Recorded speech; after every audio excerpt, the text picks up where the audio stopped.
নমস্কার, অ্যাস্ট্রোইজমে সবাইকে স্বাগতম। প্রিয় দর্শক, আজকের ভিডিওতে আমরা আলোচনা করব মকর রাশির জাতক জাতিকাদের জন্য 2026 সালের 5 থেকে 11 জানুয়ারি প্রেম ও বিবাহিত জীবন কেমন কাটতে পারে।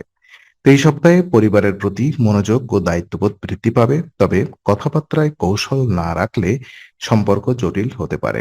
আপনি সিঙ্গেল হন, প্রেমের সম্পর্কে থাকুন বা বিবাহিত, সঠিক মনোযোগ ও ধৈর্যই সম্পর্ককে স্থিতিশীল রাখবে। তো চলুন প্রতিটি দিক বিস্তারিতভাবে জানি।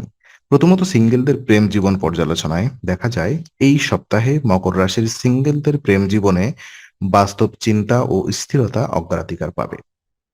আপনার পারিবারিক দায়িত্ব আপনার প্রেমের সিদ্ধান্তে প্রভাব ফেলতে পারে, যার কারণে আপনি নতুন সম্পর্ক শুরু করতে ধীরে এগোবেন। হঠাৎ আবেগে কোনো সিদ্ধান্ত নেওয়া ঠিক হবে না। আপনার জন্য সবচেয়ে জরুরি বিষয় হলো নিজের অনুভূতিকে বোঝা এবং ধীরে ধীরে সিদ্ধান্ত নেওয়া। এই সময় আবেগে ভেসে যাওয়া বা তাড়াহুড়া করে সম্পর্কের দিকে এগোলে পরবর্তীতে সমস্যার সৃষ্টি হতে পারে। তাই নতুন পরিচয় বা সম্ভাব্য প্রেমের ক্ষেত্রে স্থিরতা ও নিরাপত্তা ও বাস্তব চিন্তা বজায় রাখা অত্যন্ত গুরুত্বপূর্ণ। নিজের মানসিক প্রস্তুতি, সময় ও পরিস্থিতি বিবেচনা করে ধীরে ধীরে এগোনোই এই সপ্তাহে সঠিক পথ হবে। পরিবারের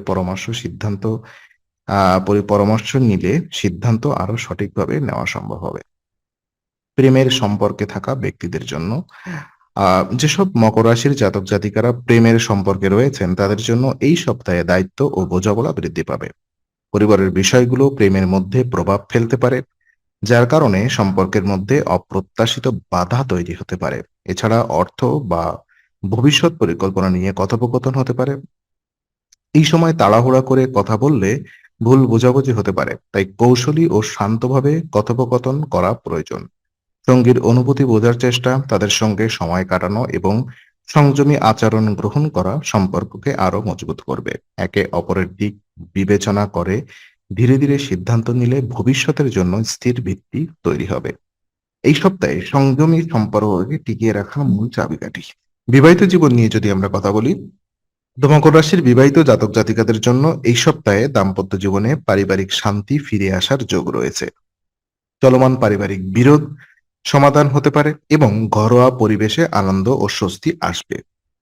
জীবনসঙ্গীর সঙ্গে সময় কাটানো, একসঙ্গে ছোটখাটো কাজ করা ও পরিবারের সঙ্গে মিলেমিশে থাকা সম্পর্ককে আরো মজবুত করবে। তবে দায়িত্বশীল আচরণ বজায় রাখা অত্যন্ত জরুরি। পারিবারিক দায়িত্ব বা অর্থনৈতিক বিষয় নিয়ে উত্তেজনা তৈরি হলে সংসারে অশান্তি সৃষ্টি হতে পারে।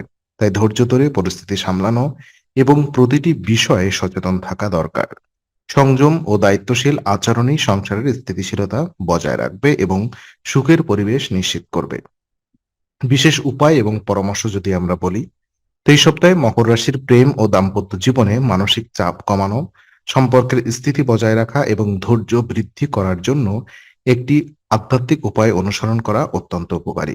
প্রতিদিন 44 বার ওম মান্দায় নাম জপ করুন। এতে মানসিক চাপ, উদ্বেগ এবং অস্থিরতা কমবে। পাশাপাশি সম্পর্কের মধ্যে বোঝাপড়া ও ধৈর্য বৃদ্ধি পাবে। নিয়মিত এই জপ মানলে প্রেম ও দাম্পত্য জীবনে শুভ ফল মিলবে এবং সম্পর্কের মধ্যে স্থিতিশীলতা ও সুস্থতার পরিবেশ বজায় থাকবে। আজকে আলোচনা আমরা এখানে ইতি করছি। ভালো লেগে থাকলে লাইক, কমেন্ট ও শেয়ার করুন এবং এমন আরো ভিডিও পেতে অবশ্যই চ্যানেলটি সাবস্ক্রাইব করুন। আবার দেখা হবে, ততক্ষণ ভালো থাকুন, শান্তিতে থাকুন। নমস্কার।